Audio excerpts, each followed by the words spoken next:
Former Reynoldsburg police officer Shane Mauger today admitted he stole seized drugs from his own department. As part of an agreement, Mauger pleaded guilty today to federal charges.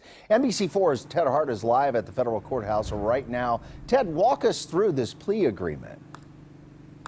Yeah, well, Dwayne, the former police lieutenant has admitted to stealing property and money over a 10-year period. It was a conspiracy that federal officials say stole somewhere between $150,000 and $250,000. Now, Mauger will plead guilty to 2 federal charges here at the U.S. Federal Courthouse and could face as much as 20 years in prison. After the February arrest of narcotics detective Ty Downard, Reynoldsburg police have been waiting for the other shoe to drop. It did today. Lieutenant Shane Mauger, decorated just last year with the Distinguished Service Award, has now resigned in disgrace and agreed to plead guilty to federal charges. Federal officials say that Mauger has admitted that he pocketed things for himself when executing search warrants. They would seize property, seize money, and keep some of it for themselves. Federal authorities say Mauger lied on affidavits to get judges to sign search warrants.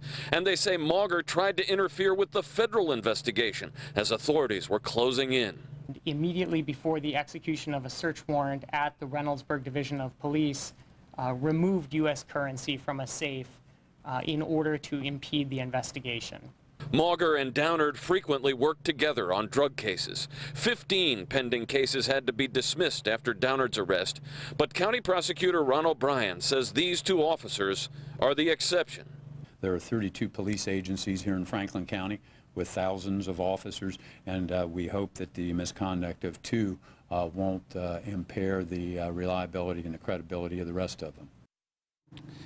Now, Officer Downard committed suicide in his jail cell shortly after his arrest back in February. Federal officials say, though, that did not impact their case against the former Lieutenant Mauger.